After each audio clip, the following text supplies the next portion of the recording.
मंगलाचरण करेंगे।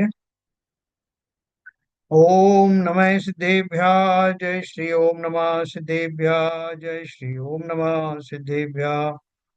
मंगलम भगवान वीरो मंगलम गौतमो गणी मंगलम कुंद कुंदाद्यो जैन धर्मोस्तु मंगलम सर्वमंगल मांगल्यम सर्व कल्याण कारकम प्रधानम सर्वधर्माणां जैनम जयतु शासनम जैनम जयतु शासनम जैनम जयतु शासनम।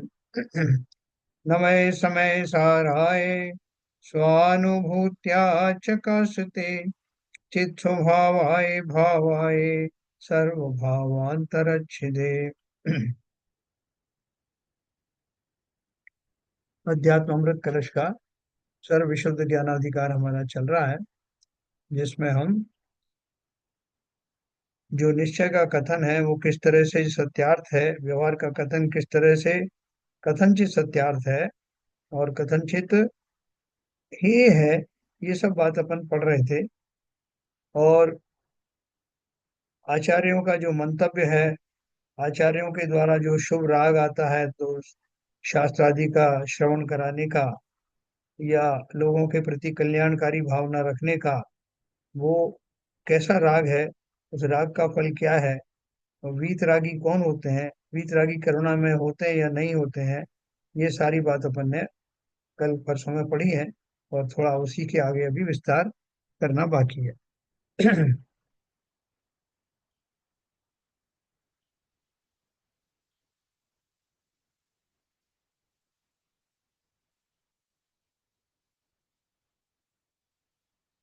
क्योंकि अपना ये चल रहा था।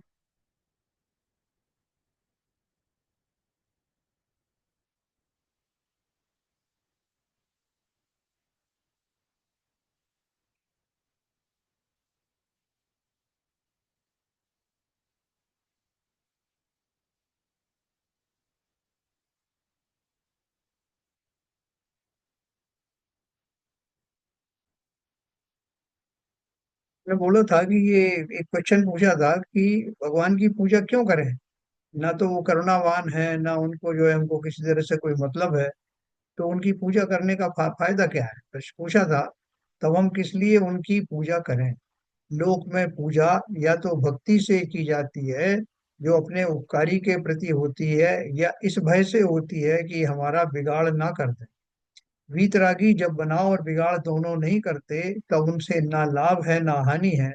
अतः उनकी पूजा करना भी निरर्थक है ना, अपन ने ये बात पढ़ी थी। तो समाधान दिया था, वीतराग की पूजा वीतराग भाव को ही आदर्श मानकर की जाती है। लाभ हानि की बात आप सांसारिक लाभ हानि की अपेक्षा सोचते हैं। सांसारिक या पारमार्थिक दोनों प्रकार की हानि या लाभ भगवान केवली से नहीं होते, क्योंकि मूल सिद्धांत के अनुसार वे भिन्न द्रव्य हैं और आप भिन्न द्रव्य हैं। तब वे वस्तु स्वभाव से आपके परिणमन के कर्ता ही नहीं है, है ना। उनकी स्तुति करके पूजा करके आप प्रभावित हो ना हो, उनको कुछ फर्क नहीं पड़ता। ठीक है। हम देखो बहुत सारी चीजों में जो आडंबर करते हैं, क्रियाओं का आडंबर करते हैं, उसमें हमारे हमें कहीं ना कहीं भय रहता है कि अरे मैंने जो फलानी फलानी मूर्ति के तो चरण स्पर्श किए ही नहीं, और मैंने जो है वो तीन वंदना तो तीन प्रदक्षिणा दी नहीं, उनको हाथ लगाना रह गया, उनका जो कपड़े से पहुंचना रह गया, मैंने तो दूर से ही नमस्कार कर लिया, और बाकी लोग तो देखो कैसे गिर गिर पड़ रहे हैं, कोई प्रतिमा से लिपट रहा है, कोई उनके बारंबार पैर छू रहा है, मैंने तो वो किया नहीं। तो हम कहीं ना कहीं अनजान डर से भयभीत हो जाते हैं कि कहीं ऐसा नहीं भगवान मुझे कोई दंड दे दे। और इसीलिए लोग जो है बाह्य आडंबरों में ज्यादा जुड़ते हैं, कि जो ज्यादा उनके पैर हाथ जोड़ेगा वो उनको ज्यादा फायदा होगा। जो जो उन क्रियाओं में बहुत ज्यादा इन्वॉल्व नहीं रहते उनको कम फायदा होगा, कम पुण्य बनेगा। ऐसे लोगों की जो भ्रांति है, उसी के कारण से ये बाह्य आडंबर और क्रियाओं की बहुतायत आजकल पाई जाती है। पहले तो किसी जमाने में शांति धारा होती भी नहीं थी, क्योंकि लोग जानते थे कि ये मैं पढ़ करके पाठ पढ़ करके और उनका अनुनय विनय करके ग्रहों की शांति करा नहीं सकता।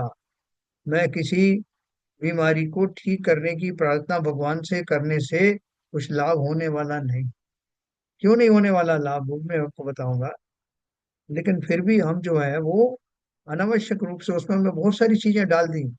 अब तो हम थोड़े बेशर्म भी हो गए, तो भगवान से खुलेआम जो है वो उन उन चीजों की याचना करने लगे। पहले तो दबी छिपी बात थी कि हम अंदर ही अंदर क्या मांग रहे हैं, उसका दूसरे को पता नहीं होता था। अभी तो हम खुलेआम बोल रहे हैं, गर्भस्थ शिशु की रक्षा अर्थ, फलाने आदि की बीमारी ठीक करने के लिए, है ना, ये परीक्षा में पास होने के लिए, ऐसे हम खुलेआम बोलने लग गए। तो इससे सीधा सीधा ये मैसेज जाता है, दूसरे अगर जो दर्शन वाले देखें तो बोलेंगे ये भी तो वही मांग रहे हैं जो अपने भगवान से, जैसे हम अपने भगवानों से मांगते हैं। फिर काहे के बीतरागी भगवान है इनके, बीतरागी बीतरागी चिल्लाते रहते हैं, और रागों से भरे हुए हैं मांगने वाले, और कल्पना कर रहे हैं कि जो देने वाले हैं वो देते हैं, इसलिए वो भी बीतरागी कहाँ रहे। हम इन सब बातों को भुला करके, अपने सिद्धांतों को मलिन करते हुए, अपने गुरु की अवहेलना करते हुए, कि हम गुरु को तो मानते हैं लेकिन गुरु की नहीं मानते, हम भगवान की नहीं मानते, तो ऐसी पूजा आदि करने का वास्तव में कोई ज्यादा फल नहीं। फिर कैसी पूजा करें, और पूजा करके क्या मांगे? बोले मांगने की कोई जरूरत नहीं। जैसे हम अभी एक एक करके मांग रहे हैं कि मेरे को भूत प्रेत आदि जो है मेरे चले चले जाए, मेरे आठों कर्मों का नाश हो जाए, और मेरा ये इसका जो है छिंदी छिंदी हो जाए, उसकी बिंदी बिंदी हो जाए। ये सब जो मांग रहा हूँ इसको मांगने की जरूरत नहीं। बिन मांगे मोती मिले, मांगे मिले ना भी, ऐसा विश्वास हमें अगर हो तो ये मांगा तुंगी की जरूरत पड़े नहीं। शांति धारा में हम जो लाइन लगती है ना, वो इसके लिए लगती है। तो और मेरे साथ पूरे परिवार का नाम तो लिया ही नहीं आपने, एक आध छूट गया, और भगवान को अगर कुछ करना हुआ तो बोलेंगे इसका नाम तो था ही नहीं लिस्ट में। हमने उनको बिल्कुल जैसे सांसारिक जीव होते हैं वैसा ही बना दिया, और सब अंधानुकरण कर रहे हैं उन्हीं का। जो नहीं करते उनको लोग बोलते हैं कि ये तो पता नहीं कौन से गड्ढे में जाके गिरेगा, ये हमारे जैसा कर नहीं रहा। तो पूजन आदि पहले भी लोग करते थे, निरपेक्ष भाव से करते थे, और निरपेक्ष भाव अधिक फलित होता है, उसकी संभावना ही ज्यादा रहती। बाकी पूरी क्रियाकांड में और वांछा रख करके पूजन आदि करने का फल तो वैसा आने वाला नहीं है जैसा हम चाहते हैं। उससे हमारे मिथ्यात्व का ही पोषण होगा, क्योंकि मैंने अपने वीतरागी जिनेन्द्र को रागी बना दिया। मिथ्यात्व का ही पोषण होगा, और वो पोषण अनंत भवों तक, असंख्यात भवों तक चलता रहेगा। क्योंकि एक बार का मेरा बांधा हुआ मोहिनी कर्म 70 कोड़ी सागर तक फल देने वाला। एक बार मतलब एक समय का, और कितने अनंत समय होते हैं, एक दिन में ही कितने समय हो जाते। तो सोचो मैं क्या कर रहा हूँ, वीतरागी धर्म को प्राप्त कर भी उसका मैं सही सदुपयोग नहीं कर पाया, उसका सही मैं अर्थ नहीं समझ पाया, तो मुझसे ज्यादा निर्लज्ज और अभागा कौन होगा। है ना, मूसा पतित और तुम सब, क्या है वो, तरनहारी ना सुना। तो देखो क्या बात लिखी उन्होंने, सांसारिक या पारमार्थिक दोनों प्रकार की हानि या लाभ भगवान केवली से नहीं होते, क्योंकि मूल सिद्धांत के अनुसार वे भिन्न द्रव्य हैं, आप भिन्न द्रव्य हैं। तब वे वस्तु स्वभाव से आपके परिणमन के कर्ता ही नहीं हैं। हम उनको निमित्त बनाकर अपना सुधार स्वयं करते हैं। लोक में निमित्त को श्रेय दिया जाता है। अतः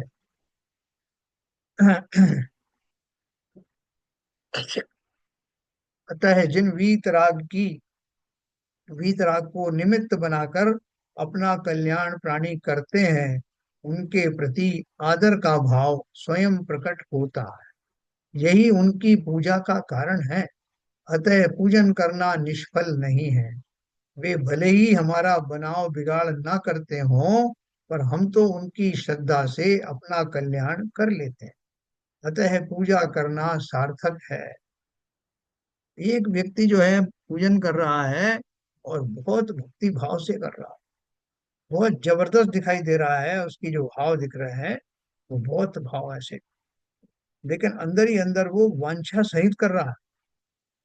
और दूसरा व्यक्ति बगल में बैठा हुआ, उसको बाहर से दिखाई नहीं दे रहा कि वो इतना पूजा में मस्त है, लेकिन अंदर से वास्तव में वो 1 to 1 चल रहा है उसका। जिनेंद्र देव से, उनके गुणों से सीधा जुड़ा हुआ, निज में जिनका जिनमें निज का दर्शन करता हुआ, वो थोड़े सी ही देर में उस बाजू वाले से अनंत गुना पुण्य अर्जित करके उसकी अपेक्षा चला जाता। क्योंकि हमें विश्वास नहीं होता, तो इसलिए हम वो क्रिया कांड को बहुत ज्यादा जोर देते हैं कि साहब ये तो कुछ भी कर नहीं रहा, फायदा तो मुझे ही होने वाला है। जितनी देर तक मैंने उस कलश को हाथ में छुआ या 2 3 बार पानी डाल दिया तो मेरा अवश्य ही भला होगा। ऐसा सोचने वाले मिथ्यात्व के वशीभूत पहले भी ये कार्य कर रहे थे और आगामी मिथ्यात्व का बंध भी कर रहे। इसलिए जो भी करो निरपेक्ष भाव से करो। वास्तव में जो फल मिलता है वो भगवान नहीं देते, मेरे ही निरपेक्ष भावों का फल लौट कर आता है। ये रहस्य है उस पूजा का। भगवान कुछ नहीं देंगे, आप ही लोगे। भगवान से नहीं लोगे, स्वयं से ही लोगे। स्वयं के भावों में किसी समय जो बिगाड़ हुआ था, उसी के कारण तो पूर्व में वो कर्मों का बंध हुआ था। उसी के कारण तो वो अभाव जो मैं आज भुगत रहा हूं उनकी प्राप्ति हुई थी। उन्हीं के कारण तो मेरे इष्ट अनिष्ट की जो संयोग वियोग चलते हैं, वो उन्हीं अपने पूर्वकृत कर्मों के कारण हुई थी। तो अब मैं क्या कर रहा हूँ? पूजन के माध्यम से किए जाने वाले समता रूपी परिणाम उन पूर्व बद्ध कर्मों में संक्रमण उत्पन्न कर देंगे। उनमें तो करेंगे ही करेंगे, उसमें उठा उठापटक। बल्कि अभी वर्तमान में जो मेरे भाव कषायों में जाने वाले थे, वो भी नहीं जा पाएंगे। कितना लाभ मुझे हो रहा है, दुगना तिगना लाभ। प्रोवाइडेड कि मैं भगवान को वीतरागी ही बना रहने दूं, और वीतरागी की साक्ष्य में स्वयं मैं भी वीतरागी स्वभाव वाला हूं, ऐसा चिंतन करते ही पुण्य की बरसात होने लगती। जो मैंने पूर्वकृत किए थे कर्म, उनके वशभूत ये जो कर्म आदि आए, रोग आदि आए हैं, उनसे उनसे गुहार क्या लगाऊं? उससे क्या भिक्षा मांगू? अरे ये तो निर्जरा करने का समय है। वो कर्म तुम्हारे लिए निर्जरा का कारण बन के मंदिर में आए हैं। यहाँ क्या तुम्हारा करेंगे वो तीव्र कषाय जो अगर बाहर होते तो उभर के आती तो और नवीन कर्म का तीव्र बंध होता। इस पूरे दौर दौर में उसका लाभ उठाना कंचन वर्षे में कंचन वर्ष रहा। वो सब पॉजिटिव वर्गणाएं, वो सारे जिनेंद्रिय से निकली हुई पॉजिटिव एनर्जी, मेरे भावों का उनके चरणों में समाहित होना, ये सारी अभूतपूर्व घटनाएं होती हैं। प्रोवाइडेड कि मैं जिनेंद्र देव को वीतरागी ही बना रहने दूं। मैं उनसे ना तो कुछ अपेक्षाएं करूं और ना ही उन अपेक्षाओं से मेरा भला होना स्वीकारूं। जैसा निरपेक्ष भाव से जैसे वो है वैसा मैं हूं। जिस क्षण में ये करना सीख जाऊंगा, आत्म द्रव्य हो या ना हो, मेरे भाव उसी चरम को छूकर रहेंगे। अब तक चढ़ाए अर्घ जितने स्वर्ग तक तो ले गए, लेकिन परम सुख के चरम तक पहुंचने से रह गए। ये ध्यान रखना, बहुत अर्घ चढ़ाए पर, लेकिन अर्घों की सार्थकता तभी है जब अर्घ के माध्यम से मैं स्वयं उस अनर्घ पद के योग्य अपने भाव कर पाऊं। तो वो पूजा को यहाँ जस्टिफाई कर रहे हैं कि पूजा तो सही है, लेकिन पूजन में जो पूजक है और जो पूज्य है उनके बीच क्या रिलेशन है। हम उनको निमित्त बनाकर अपना सुधार स्वयं करते हैं। लोक में निमित्त को श्रेय दिया जाता है। अतः जिन वीतराग को निमित्त बनाकर अपना कल्याण प्राणी करते हैं, उनके प्रति आदर का भाव स्वयं प्रकट होता है। उस द्रोणाचार्य को उसने जो मूर्ति बनाई थी, उनके प्रति उसको भगवान था। वो भगवान के कारण उसने उनको रखा था। और क्यों? क्योंकि उन जैसा धनुर्धारी बनना था और वो उस कला में श्रेष्ठ थे, इसलिए उनका उनके प्रति आदर भाव था। तो इसलिए बोल रहे हैं जिन वीतराग को निमित्त बनाकर अपना कल्याण प्राणी करते हैं, उनके प्रति आदर का भाव स्वयं प्रकट होता है। यही उनकी पूजा का कारण है। अतः पूजन करना निष्फल नहीं है। वे भले ही हमारा बनाव बिगाड़ ना करते हों, पर हम तो उनकी श्रद्धा से अपना कल्याण कर लेते। अतः पूजा करना सार्थक है। समंत भद्र स्वामी का भस्मक रोग ठीक हो गया। चंदा प्रभु भगवान के उनके जो इष्ट थे, और उनको इष्ट मान करके उनसे आशीर्वाद लेकर के, परोक्ष में आशीर्वाद तो उन्होंने दिया थोड़ा है, और वो उनके कहे अनुसार मार्ग पर आगे बढ़े। दीक्षा लेने गए तो आचार्य ने बोला, अभी तुम्हारे द्वारा बहुत प्राणियों का भला होना बाकी है, थोड़े दिन बाद आना। तो वो भस्मक रोग को लेकर के उनके मन में एक विकल्प आया, तो वो कितना इतना अनाज है, इतना सब खाते हुए कहाँ से आए। तो किसी वैष्णव मंदिर में वहाँ इतना चढ़ावा चढ़ता था, वहाँ कोई खाने वाला नहीं था। तो उन्होंने वहां जा करके उनसे कहा कि भैया, भगवान तुमसे लगता है प्रसन्न नहीं है, इसलिए तुम्हारा चढ़ावा खाते नहीं है, वैसे कि वैसा पड़ा रहता है। तो मुझे मौका दो, मैं उनको आह्वान करूंगा और सारा के सारा जो चढ़ावा है वो खा लिया जाए। ये प्रसिद्ध घटना आप सब जानते हो। और वो उसको खाते रहे जब तक उनका वो रोग था। वो धीरे धीरे करके वो रोग समाप्त हुआ। फिर लोगों को शक हुआ कि अब क्यों बचने लगा है। तब उनकी परीक्षा हुई कि तुम कौन से धर्म के हो। और उनको कहा कि राजा को शिकायत की गई कि ये तो कुछ हमारे धर्म को मानता नहीं है, ये तो जैन है। राजा ने दंड दिया कि तुम इनको, शंकर जी की पिंडी को अभी नमस्कार करो मेरे सामने, ये तुम्हारा दंड है अभी का। तो उन्होंने क्या कहा था, समन बद्री ने कहा, ये पिंडी मेरा नमस्कार बर्दाश्त नहीं कर पाई।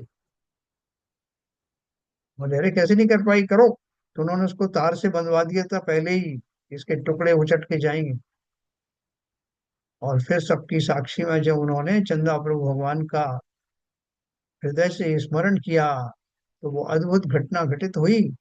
पिंडी के टुकड़े हो गए और बीच में से चंदा प्रभु की प्रतिमा प्रकट है। तो ये मैं आपको किस लिए बता रहा हूँ ये सब, कि वास्तव में हमारे भाव बहुत पावरफुल होते हैं। ये उन तो भावों। साहब बनारस में हाँ। देख के आया हूँ मैं, ये जो पिंडी हाँ। का जहाँ हुआ था, जी। वो विश्वनाथ टेम्पल के अंदर जाते हैं, उसके कोने पे ही वहां पर मंदिर है। हाँ। वहां पर ये पिंडी है, आज हाँ। भी, आज भी है। आज भी विद्यमान है। तो देखो, ये खाली मैं आपको दृष्टांत इसलिए दे रहा हूँ कि निरपेक्ष भाव का कमाल बहुत अलग होता है। उन्होंने थोड़ी कहा था कि पिंडी टूट जाए, उन्होंने नहीं कहा था कि मेरा रोग ठीक हो जाए, उन्होंने कुछ नहीं, वो तो मुनि बनने गए थे तो उनको थोड़े दिन ठहरने के लिए कह दिया गया। और इसकी इतनी प्रभावना हुई इस घटना की कि कितने लोग जैन श्रावक बन गए, कितने लोगों ने जैन दीक्षाएं धारण कर ली, बहुत कुछ हुआ। तो इसलिए वो होना तो हुआ, उसके बाद वो तो विधिवत मुनि बनना था तो बन ही गए समंत भद्राचार्य, जिन्होंने रत्नकरण शाब्दाचार्य लिखा। कितने बड़े संत हुए। तो इसलिए रोग आदि जो आते हैं, वो सब आपके पूर्व कर्म की निर्जरा का साधन बनते हैं, अगर हमारी सोच पॉजिटिव हो तो। नहीं तो एक रोग के आने पर हमारा जो आर्त ध्यान चलता है, उसके फलस्वरूप नवीन नवीन कर्मों का बंध होता रहता है। ये हमारी गुणमाला जी हैं, ये कितनी निर्जरा कर रही हैं।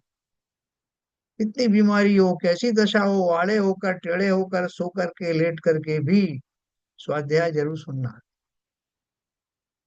कितने कितना उसपे बहादुरी का काम है ये, कि हर हाल में कैसे भी करके जिन्हें देव की कथित वाणी कान में अवश्य पढ़नी चाहिए।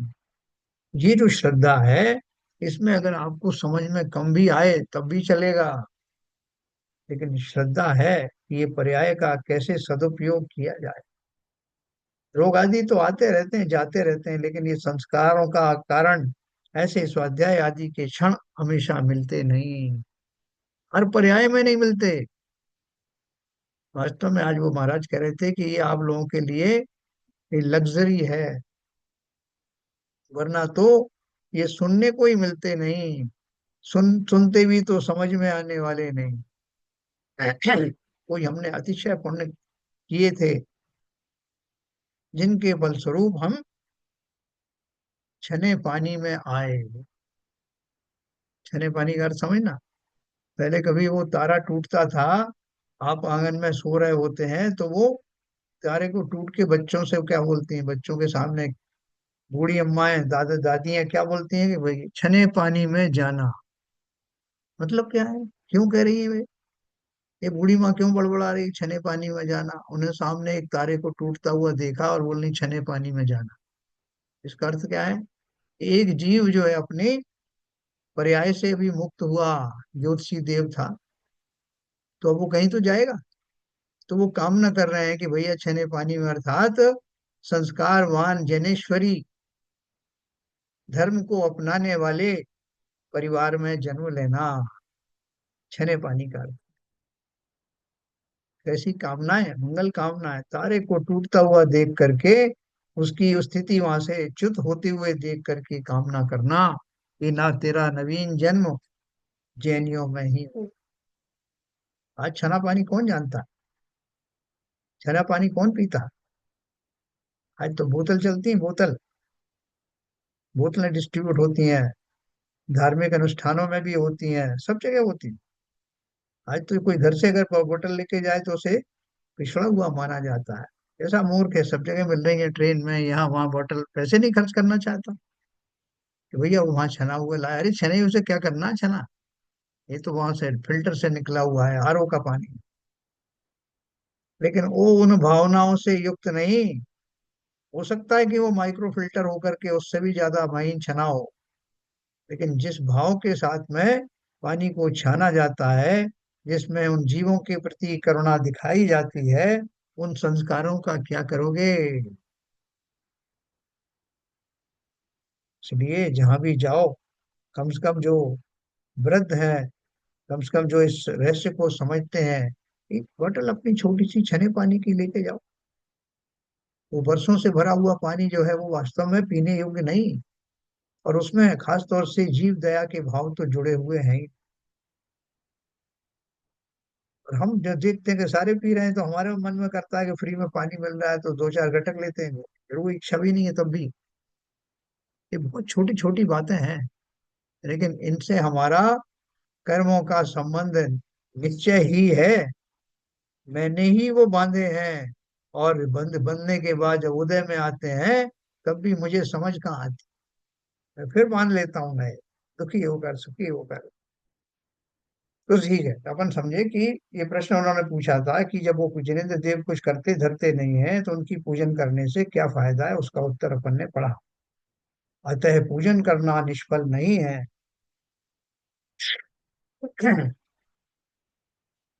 वे भले ही हमारा बनाव बिगाड़ ना करते हों, पर हम तो उनकी श्रद्धा से अपना कल्याण कर लेते हैं, अतः पूजन करना सार्थक है। फिर प्रश्न किया, ठीक है हम अपना सुधार कर लें, पर उनकी पूजा क्यों करें? हैं, क्या सुधार कर लें हम? कि आपने बोला वो बनाव बिगाड़ नहीं करते आपका, तो हम अपना कर लेंगे भाई, बनाव बिगाड़। हैं? लेकिन उनकी पूजा क्या करें? हम बनाव बिगाड़ ये भी कर सकते हैं कि हम नियम संयम से रह लेंगे, हम ये सब कर लेंगे, लेकिन उनकी क्या भूमिका है? समाधान दिया, जो वीतरागी भाव की स्वयं प्राप्ति चाहता है, उसे वीतरागी के प्रति आदर भाव आना स्वाभाविक ही है, अस्वाभाविक नहीं है। अतः पूजा तो स्वयं हो जाती है, करनी नहीं पड़ती। जिन्हें पूजा करनी पड़ती है वे पूजा यथार्थ में करते ही नहीं है। कोई लोक लज्जा, कुल आमनाए की मजबूरी उनके सामने है, अतः करनी पड़ती है। करना और करना पड़ना दोनों में महान अंतर है। फिर भाई साहब क्या करें, हम तीन पूजन तो करना ही है, बेदी पे खड़े हुए हैं, लोग क्या कहेंगे? ये ऐसे ही चल दिए एक पूजन करके, इसलिए करना पड़ता है, अब क्या करें? अब आज इतना सारा पर्व का है, पुरानी पूजन करना है, कब पहुंचेंगे घर पे, कब भोजन करेंगे, मगर अब क्या करें, साहब मजबूरी है। लोग क्या कहेंगे? हमारे घर के ही लोग कहेंगे, ये बस सामने वाले लोग भी कहेंगे, हमको भी बड़ा अटपटा लगेगा।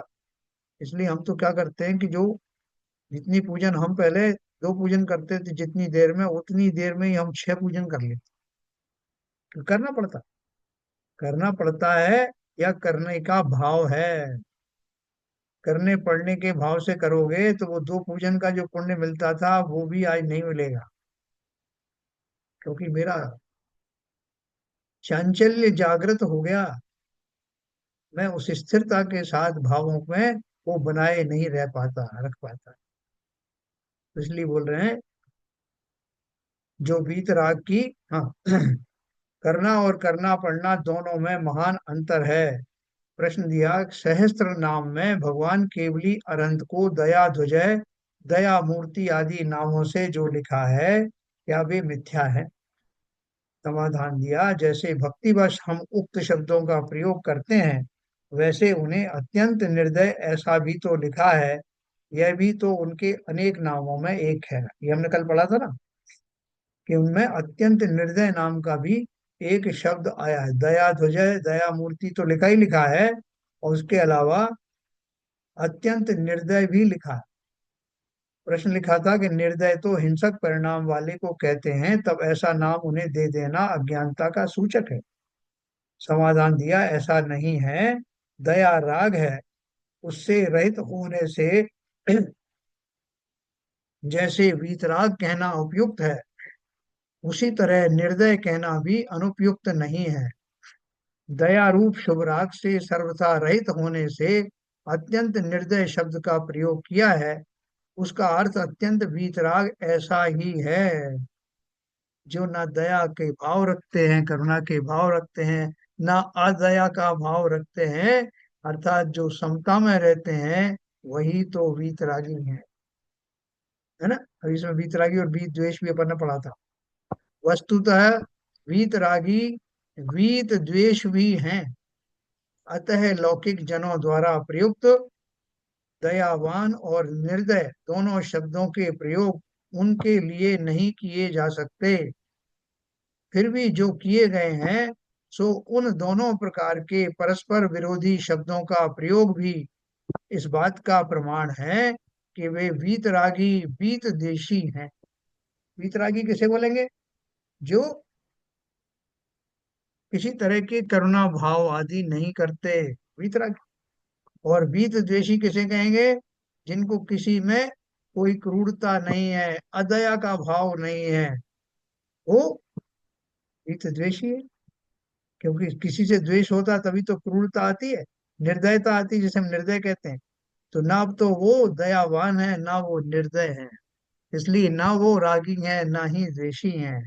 वीत रागी हैं, वीत द्वेषी हैं। परस्पर विरोधी धर्म भी एक वस्तु हम्म। में पाए जा सकते हैं। इसका विवेचन 70-79 में स्पष्ट रूप से किया गया। कल अपन ने ये सब पढ़ा था, मैं खाली रिवाइज कर रहा हूँ। प्रश्न किया, आचार्य भी तो वीतरागी हैं, तब वे दुख के या खेद के साथ कहते हैं, ऐसा प्रयोग आपने क्यों किया? है ना? टीकाकार क्या लिखता है? आचार्य बड़े दुखी मन से कहते हैं, उन्हें बड़ा इस बात का अफसोस है, उन्हें इस बात का बड़ा खेद है कि संसारी जन भ्रम के कारण दुख के सागर में पड़े हुए हैं। तो बोले दुख के सागर में पड़े हुए हैं और दुख के साथ बोल रहे हैं, खेद के साथ बोल रहे हैं, तो वीतरागी कहाँ हुए? है ना? ये क्वेश्चन कल अपन ने पढ़ा था। आचार्य भी तो वीतरागी हैं, तब वे दुख के या खेद के साथ कहते हैं, ऐसा प्रयोग आपने क्यों किया? उत्तर दिया, आचार्य जिस समय उपदेश रूप प्रवर्तन कर रहे हैं, उस समय भव्य प्राणियों पर दया भाव का उदय उनको आया है। वे उस समय शुभोपयोगी हैं, शुद्धोपयोगी वीतराग नहीं है। हैं? फिर उन्हें वीतरागी क्यों कहते हैं आचार्य? समाधान है, अशुभ राग उनका छूट गया है, और शुभ राग को भी छोड़ने योग्य बात योग्य मानते हैं। अतः वीतरागी हैं ऐसा कहना उपयुक्त है। अभी बुद्धिपूर्वक तो उनको शुभ राग को छोड़ने के भी भाव है, लेकिन अभी तारतम्यता से उनके भावों का लेवल उन गुण स्थानों के योग्य नहीं पहुंचा है, जहाँ वो पूर्णतः वीतरागी हो जाए। अब मेरा प्रश्न है कि कौन से गुण स्थान से वो आचार्य और मुनि आदि वीतरागी कहलाने लगते? कौन से गुण स्थान ऑनवर्ड्स, बताइए। 10वें के ऊपर। 10वें गुण स्थान के ऊपर, क्यों? क्योंकि 10वें गुण स्थान से मुख्य रूप से जो मोहनी कर्म है वो चला जाता है। उस चारित्र मोहनी का जो ट्रेसेस जो बचते हैं, वो भी सूक्ष्म लोभ कषाय के माध्यम से वो भी समाप्त हो जाता श्रेणी आरणों शुरू हो जाता है। है। शनि आरण तो 7वें से शुरू होता है, 7वें के अंतिम भाग से। ठीक है, 10वें में मोह मोह कर्म समाप्त हो जाता है। और 11वां, उपशम श्रेणी में 11वां जो है वो उतना ही शुद्ध गुण स्थान है जितना छपक श्रेणी में 12वां गुण स्थान। तो 11वां 12वें गुण स्थान में वो छपक जो है वो वीतरागी होने के सन्निकट हो जाते हैं, संपूर्ण वीतरागी होने के। तो इसलिए वो क्या बोल रहे हैं कि वो भले ही वो कहने में उनको पूर्ण वीतरागी नहीं आ रहा है, लेकिन एक तो अशुभ राग छूट गया, और शुभ राग को छोड़ने का भी संकल्प उनके अंदर में मौजूद है। प्रश्न है, जिसे छोड़ने योग्य मानते हैं उस शुभ राग को करते ही क्यों हैं? देखो, बहुत वैलिड क्वेश्चन है। जब तुम्हें छोड़ना ही था तो शुभ राग को किया क्यों है? और आप तो ऐसी क्वेश्चन पूछेंगे। तो उन्होंने उसका जवाब क्या दिया? करते नहीं है, हो जाता है। हर एक भूमिका में जो होना होता है वो होता ही है। अब वो लोग मिथ्या दृष्टि जीव ऐसा क्यों करते हैं? ऐसा चिंतन क्यों करते हैं? वस्तु स्वभाव को समझते क्यों नहीं? भैया इसीलिए तो वो मिथ्या दृष्टि है। तो चतुर्थ गुण स्थान में जो है आते हैं, वो क्यों नहीं ऐसा मिथ्या धारण करते हैं कि भैया वो उस तरह का चिंतन बदल गया उनका। ये स्वाभाविक है। मैं कौन सी दशा में हूं उसके योग्य ही तो भाव आएंगे। तो जिसे छोड़ने लायक मानते हैं उस शुभ राग को करते क्यों हो? कोई हमसे कहे कि भाई साहब जब आपको दीक्षा ही लेना था तो आप गृहस्थी में प्रकट पैदा ही क्यों हुए हैं? आए क्यों गृहस्थी में? तो क्या करता मैं? पेट से तो दीक्षित होकर निकलता नहीं। तो इसलिए जो जिस भूमिका में होना होता है वो तो होता है, और जब उसको छोड़ने का समय आता है तो जिस विधि से छूटना होता है वो विधि को मैं अपनाता। तो जिसे छोड़ने लायक मानते हैं उस शुभ राग को करते क्यों है? तो उत्तर दिया, करते नहीं है, हो जाता है। वे अपने को शुद्धोपयोग में लगाना ही श्रेष्ठ मानते हैं, और प्रयत्न भी उसी का करते हैं। किंतु ध्यान का काल अंतर्मुहूर्त मात्र होने से जब शुद्धोपयोग में नहीं टिक सकते, तब शुभोपयोग स्वयं ही हो जाता है। छठे सातवें गुण स्थान में होते हैं ना वनराज, तो क्यों होते हैं? लोग बोलते हैं कि साहब उनको सातवें गुण स्थान से जब वो छठे में आते हैं तो उनको ऐसा कष्ट होता है जैसे एयर कंडीशनड कमरे से निकल करके रेगिस्तान में आ गए हैं। तो कोई बोलता है कि आप आए ही क्यों साहब छठे गुण स्थान जब आपको नहीं पसंद है तो? बोले भैया रूल है। क्या रूल है? कि आपका ध्यान एक अंतर मूर्त से ज्यादा टिक नहीं सकता, है ना? बिल्कुल। तो वो नियम के वशीभूत होकर अपने आप ही ये नेचर की व्यवस्था है कि सप्तम गुण स्थान से वो एक अंतर्मूल के बाद में छठे में आते हैं, छठे से फिर सातवें में जाते हैं। इस बीच में लोगों का भला कर जाते हैं। क्या कर जाते हैं? आहारचर्या के लिए निकलते हैं, शास्त्र आदि जो है लिखते हैं, जीवोपदेश देते हैं। उस सारी प्रक्रिया में कितने जीवों का भला हो, वो भी प्रकृति का नियम है। वो मजबूरन उसमें आते हैं और उसका लाभ भी सबको मिलता है। तो इसलिए वो कह रहे हैं कि वो करते नहीं है। क्या करते नहीं है? शुभ राग करते नहीं है, हो जाता। वे अपने को शुद्धोपयोग में लगाना ही श्रेष्ठ मानते हैं, और प्रयत्न भी उसी का करते हैं। किंतु ध्यान का काल अंतर्मूर्त मात्र होने से जब शुद्धोपयोग में नहीं टिक पाते, तब शुभोपयोग स्वयं ही हो जाता। अशुभोपयोग में तो जाएंगे नहीं। इसीलिए वे उस करुणा रूप शुभ राग के काल में वस्तु स्थिति का, पर के अकर्तृत्व का जब विचार करते हैं, तो पर कर्तृत्व की मान्यता के भ्रम से जो दुखी हैं, करुणा कर उस मार्ग से उन्हें विमुख होने का उपदेश देते।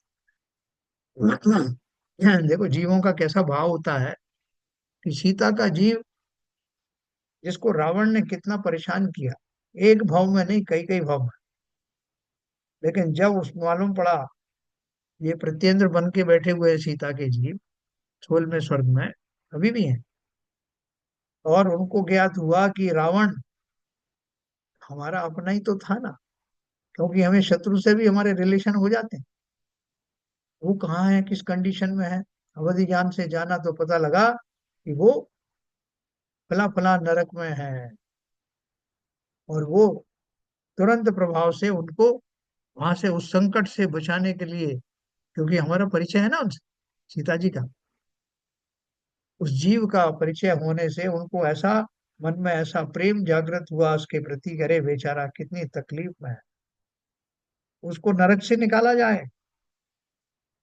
तो अपने रूल वूल सब चेक भी नहीं किए और चल दिए उसको निकालने के लिए, और निकाला उसको, और उससे कहा कि भैया तुमने बहुत दुख भोगे, चलो मेरे साथ, मैं प्रत्येंद्र हूँ सोल में स्वर्ग में, और मेरी ये सामर्थ्य है कि मैं तुम्हें उठा सकता हूँ। उठाया उनको, लेकिन उठाते समय ही वो शरीर किस जाति का था, वैक्रियक शरीर था, जो कि पारे की तरह बिखर गया, बूंद बूंद होकर के मरक्यूरी की तरह वहीं बिखर गया। किसे इकट्ठा करोगे, किसे लेके जाओ, ले जा ही नहीं सकते। लेकिन भाव कैसा है, तो जब ऐसे जीव को भाव आ सकता है ऐसा करने का, तो ऐसे करुणा के भाव उन आचार्य को भी आए बिना नहीं रहते। ये देखो संसार में कितने जीव हैं, भरमत हैं बिन ज्ञान, 14 राज उतंग नव, लोक पुरुष संठान, तामे जीव अनादि से भरमत हैं बिन ज्ञान। ये उनके मन में आया कि जीवों का कुछ कल्याण करें, कैसे बेचारे परेशान हो रहे। तो करुणा कर उस मार्ग से उन्हें विमुख होने का उपदेश देते हैं, ये वो करुणा है जिससे वो शुभ राग बना। उनकी भूमिका में ऐसा राग आए बिना रहता नहीं। एक वस्तु दूसरी वस्तु की मर्यादा में प्रवेश नहीं कर सकती, अतः पर वस्तु को अपना कर्म मानना उचित नहीं है, इसी अर्थ को पुष्ट करते।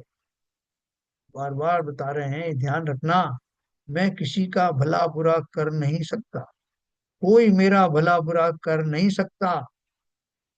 बोले साहब एक तरफ तो बात आपकी ठीक लगती है कि मैं किसी का कुछ नहीं कर सकता, ये मान मान के मैं संतुष्ट हो सकता हूँ, लेकिन आप जो कह रहे हैं कि दूसरा भी मेरा कुछ नहीं कर सकता, ये मानने में थोड़ी हिचकिचाहट होती है। क्यों होती है? क्योंकि मैं देखता हूँ ना साहब, मेरे कितने लोग बिगाड़ करने पे तुले हुए रहते हैं, कितना बिगाड़ करते रहते हैं। कोई मेरा धन छीन लेता है, कोई मुझे आकर के आंखें दिखाने लगता है, कोई मेरा मान अपमान करने लगता है। कितनी मैं आपको बातें बताऊं। अब आप कहते हैं तो मान लेते हैं, लेकिन ऐसा लगता नहीं है कि दूसरे हमारा कुछ नहीं कर सकते हैं, क्योंकि हम वो करने को किस रूप में लेते हैं ये हम पर डिपेंड करता है। जो होता है उसको हम करना मान लेते हैं। मेरे साथ जो कुछ घटित होता है, वो उसे वो होनी मान करके मेरे साथ ही घटित होना है, ऐसा क्यों नहीं मान सकते? और जिन जीवों के द्वारा किया हुआ प्रतीत होता है, उनके माध्यम से वो प्रकृति का प्रकोप मुझ तक पहुंच रहा है, ऐसा क्यों नहीं मान सकते? ऐसा मन नहीं करता ऐसा मानने का। प्रकृति है तो मुझे ही क्यों दंड दे रही, दुनिया पड़ी हुई उनसे जाके निपटो ना। बोले दुनिया से ही निपट रहे हैं तो उस दुनिया में आप भी आते हो। जब तक हम प्रकृति को निष्पक्ष नहीं मानेंगे, और जब तक हम इस सिद्धांत को नहीं मानेंगे, हम नवीन नवीन चक्कर उलझन में फंसते चले जाएंगे। इसलिए इस सिद्धांत को भली भांति मानना, बोले साहब प्रिंसिपली तो हम एग्री करते हैं, लेकिन मन नहीं करता कि ये वास्तव में ऐसा होता होगा। तो मैं आपको एक श्लोक और पढ़ता हूँ, और हमें वास्तव में इस मानस को धीरे धीरे बनाना पड़ेगा। एक तो अभी मैं आपसे पूछूं तो आप सब ये कहोगे नहीं नहीं साहब बिल्कुल सही है, सिद्धांत बिल्कुल सही है, ऐसा ही होता होगा, लेकिन हम अंदर से स्वीकार नहीं कर पाते। कर पाते अगर तो हम, पहली तो सम्यक दृष्टि बन जाती, और दूसरे हमारा जो अकुलताएं हैं वो बहुत कम हो जाती हैं, जो कि अब तक हुई नहीं। तो एक वस्तु दूसरी वस्तु की मर्यादा में प्रवेश नहीं कर सकती, अतः पर वस्तु को अपना कर्म मानना उचित नहीं है, इसी अर्थ को पुष्ट करते हैं। वस्तु चैकमेन नान्य वस्तुनो येन तेन खलु वस्तु वस्तु तत् निश्चयो अयम परो परस्य कह किम करोति ही बहिलुंठन्नपि। जिस कारण से इस जगत में कोई एक द्रव्य अन्य द्रव्य रूप नहीं परिणमता, इसी का यही कारण है कि वह वस्तु वस्तु है। अन्य वस्तु दूसरी वस्तु के बाहर ही बाहर रहती हुई उस वस्तु का यह क्या करती है, अर्थात कुछ नहीं करती, ऐसा निश्चय है? एक वस्तु का दूसरी वस्तु में, एक द्रव्य का दूसरे द्रव्य में अत्यंत अभाव है। अपन ने पढ़े थे ना चार तरह के अभाव कौन से होते हैं, तो वो अपन फिर से पढ़ेंगे, जब अपन को करणानी योग परीक्षा पढ़ेंगे तो हमें वो फंडे एकदम क्लियर हो जाएंगे। चेतन द्रव्य वस्तुतः अमूर्तिक है। अमूर्तिक का अर्थ क्या है? कि वो फिजिकली ऐसे आकार प्रकार वाला नहीं होता जो इंद्रियों के द्वारा ग्रहण किया जा सके। चेतन द्रव्य वस्तुतः अमूर्तिक है। वह अन्य समस्त चेतन द्रव्यों का संज्ञातीय होते हुए भी उनकी संज्ञानीय होते हुए भी उनकी सत्ता से सर्वथा भिन्न ही है। ऐसा ना हो तो जीवों की अनंत अनंत संख्या ही ना रहेगी। है? क्यों नहीं रहेगी? क्योंकि वो सब एक हो जाएंगे। जीव अलग हैं और उद्गल अलग है, फिर अगर दोनों को मिला दोगे तो कितने हो जाएंगे? बोले साहब इस कटोरी में टोकरी में एप्पल रखे हैं, एक में ऑरेंजेस रखे हैं, तो बताओ कुल मिला के कितने ऑरेंजेस? बोले साहब कुल मिला के कैसे, वो तो अलग अलग हैं, तो अलग अलग ही रहेंगे। ऑरेंजेस की संख्या अलग बता दूंगा आपको, एप्पल की अलग बता दूंगा, दोनों मिलके एक संख्या थोड़ी होगी। तो बोल रहे हैं चेतन द्रव्य वस्तुता अमूर्तिक है। वो अन्य समस्त चेतन द्रव्यों का सजातीय होते हुए भी उनकी सत्ता से सर्वथा भिन्न ही है। चेतन की ही बात करो, जितने चैतन्य पदार्थ हैं हर इंडिविजुअल अलग अलग है। आपकी आपकी सत्ता अलग है, मेरी सत्ता अलग है, जितने जीव हैं सबकी अलग अलग सत्ताएं हैं। हैं? सजातीयता के कारण सब एक दूसरे में मिलकर अपनी सत्ता खो बैठेंगे। और हम तो सब इस चेतन द्रव्य शुद्ध अवस्था में तो एक जैसा ही है। बिल्कुल एक जैसा है। यस। अभी सिद्धों की बात करो ना, सिद्ध हाँ सारे सिद्ध। जो हैं कोई अलग अलग हैं क्या? चौबीसों तीर्थंकर की यहाँ हम करते रहते हैं, एक के फण बना दिए, एक का कुछ और बना दिया, और साहब ये इतने इनकी अवगाहना थी, और ये यहाँ फलानी जगह जन्म हुआ, ढिमकी जगह ये हुआ। उन सब की तो वेद कल्पना हम यहाँ संसारी दशा में करते हैं, लेकिन सिद्धालय में पहुंचने के बाद उनके अंदर जो गुण है एक समान है। अगर एक एक सिद्ध दूसरे सिद्ध में समाता नहीं, अलग ही रहता है। अलग ही रहता है। वही बात यहाँ कही गई है। वही बात यहाँ कही, बिल्कुल सही कह रहे हो आप। तो बोल रहे हैं, ये यहाँ लिखा ना, ऐसा ना हो तो जीवों की अनंत अनंत संख्या हो ही ना रहेगी, तो सब एक मिल गए, फिर अनंत अनंत कहाँ से हुए? सजातीयता के कारण सब एक दूसरे में मिलकर अपनी सत्ता खो बैठेंगे। सत्ता किसी की नाश नहीं होती, ना असत पदार्थ कभी नवीन सत्ता को प्राप्त करता है, कोई नई आत्माएं नहीं बनती। यह अकाट्य नियम सभी मानते हैं, अतः सर्व जीव भिन्न हैं, भिन्न सत्ता वाले हैं, और सदा भिन्न भिन्न सत्ता में ही रहेंगे। पुद्गल द्रव्य भी अपनी सजातीय पुद्गलों के साथ एक मेघ स्कंद दशा को प्राप्त हो सकते हैं, पर अपनी अपनी सत्ता अलग अलग रखते हैं। वे भी अपनी सत्ता विलीन नहीं करते। मैंने आपको बताया था, हलवे के अंदर में मौजूद शक्कर के दाने और आटे का जो कण है, वो सब भी अलग अलग ही हैं। जो तो पदार्थ, उसमें घी डला है, कुछ और चीजें डली हैं, सारी चीजें के जो परमाणु हैं वो सब अलग अलग हैं, आइडेंटिकल होते हुए भी सब में स्पर्श रूप रस गंध आदि चारों गुण हैं, लेकिन वो सब अलग अलग डिग्री के हैं। और वो सब अपनी सत्ता लिए हुए सदा काल अलग ही सत्ता में मौजूद है। कितना मिला लो किसी को, ये तो मैं एक ही द्रव्य की बात कर रहा हूँ, पुद्गल की बात कर रहा हूँ। तो जब वो पुद्गल के द्रव्य भी अलग अलग कण, उनके अलग अलग परमाणु अलग अलग बने रहते हैं, तो चेतन कैसे उसमें अंदर घुस सकता है? अत्यंत अभाव है। इसलिए अपने शरीर आदि से, अपने माता पिता, पति पत्नी, बच्चे आदि, इन सब चैतन्य द्रव्यों को अपने से सदा भिन्न जानो। उनके प्रति हमारा जो पर्यायगत जो कर्तव्य है, उनका निर्वाह करते हुए भी उनसे मोह मत रखो। मोह और प्रेम में बहुत फर्क है, मोह और कर्तव्य में बहुत फर्क। तो जब सजातीय द्रव्य परस्पर मिलने पर भी अपनी अपनी सत्ता रखते हैं, तब विजातीय दो द्रव्य, जीव और पुद्गल, तो मिली हुई दशा में भी अपनी सत्ता भिन्न रखते ही हैं। है, जैसे मैंने आपको पुद्गल का उदाहरण दिया, पुद्गल में ही जब वो अलग अलग हैं, तो चेतन और अचेतन का कैसा मिलान, हो ही नहीं सकता। जीव और पुद्गल तो मिली हुई दशा में भी अपनी सत्ता भिन्न भिन्न रखते हैं। कर्मों से मेरा क्या मिलाप है? बोले अरे अभी आपने बताया था ना कि कर्म जो है मेरे अंदर घुसे हुए हैं, और मैं और कर्म में दोनों एक एक क्षेत्र होगा संबंध है, श्लेष्म संबंध है, सब इतनी बातें आप कर रहे हो, अब बोल रहे हैं कि हम और वो अलग अलग हैं। भैया वो संबंध किस अपेक्षा से बताए गए हैं? लेकिन एक द्रव्य दूसरे द्रव्य में प्रविष्ट नहीं होता, ये शुरू में ही बताया। अगर ये सिद्धांत नहीं होता, तो क्या वो कर्म मुझसे कभी जुदा हो सकते थे? कैसे नियम बनाए हैं प्रकृति में? प्रकृति का हर नियम जीवों को सिद्ध बनाने के लिए उतारू है। हम नहीं बने, ये हमारी मूर्खताएं हैं।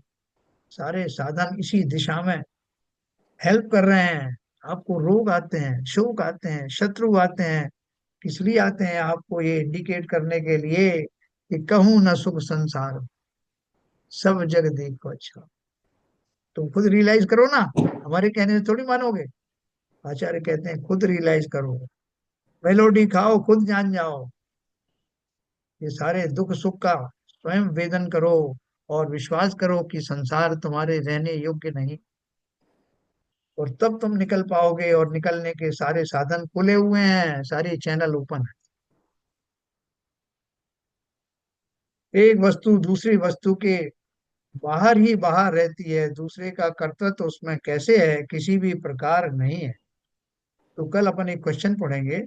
लोक में ऐसा व्यवहार पाया गया है कि मैंने अमुक का उपकार किया, अमुक ने मेरा उपकार किया, क्या ये गलत है, मिथ्या है? इस प्रश्न के समाधान के रूप में जो कलश है वो अपन कल पढ़ेंगे।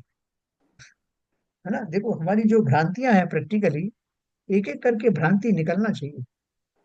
हमारी जो मान्यताएं हैं वो मान्यता क्यों है? हम कोई मूर्ख हैं क्या? बोले भाई मूर्ख तो नहीं है, मगर मूर्खता की विभूतियों से विभूषित रहते हैं। मैं, बहुत सारे लोग ऐसे बोलते हैं कि साहब मैं मूर्ख तो नहीं हूँ, लेकिन मूर्खता की विभूतियों से विभूषित रहता हूँ। क्योंकि वो अपने आप को डायरेक्ट मूर्ख नहीं कहना चाहते। तो अपन भी ऐसे ही बोलते हैं कि वास्तव में मैं जो भ्रमित हूँ, मूर्ख नहीं हूँ, बुद्धिमान हूँ। जैसे ही मेरा भ्रम दूर होगा, मेरी बुद्धिमानी जागृत हो जाएगी। तो कल अपन इसको और पढ़ेंगे बहुत मजे से। बहुत बढ़िया टॉपिक है ये सारे, और इसमें एक एक फार्मूला। देखो, एक ही साधे सब सदे, और सब साधे सब जाए। एक ही फार्मूला कि मैं करता नहीं किसी और का, मैं करता हूँ भोगता हूँ स्वयं का। ये सब पर लागू होती है, एक सिद्धांत से काम हो गया। पूरे देखो, एक पूरे चैप्टर में कर्ता कर्म अधिकारी भर दिया उन्होंने, कितने सुंदर ढंग से, जिस जो हमारे धीरे धीरे हमारी मान्यताओं को पिघलाता चला जा रहा। इसमें जितना आप रुचि लेंगे उतने आपके भ्रमों का निवारण ऑटोमेटिकली होता चला जाएगा, आपको मालूम भी नहीं पड़े। चलिए, तो समय हो गया, जिनवाणी की स्तुति करें।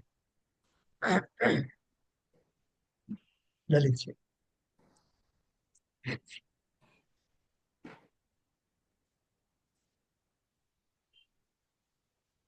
विख्यातम नाश वे को ज्ञान के प्रकाश वे को अपर भास वे को भानु सी बखानी है। त्यों द्रव्य जान वे को बंध विधि भान वे को स्वपर पिछान वे को परम प्रमाणी है।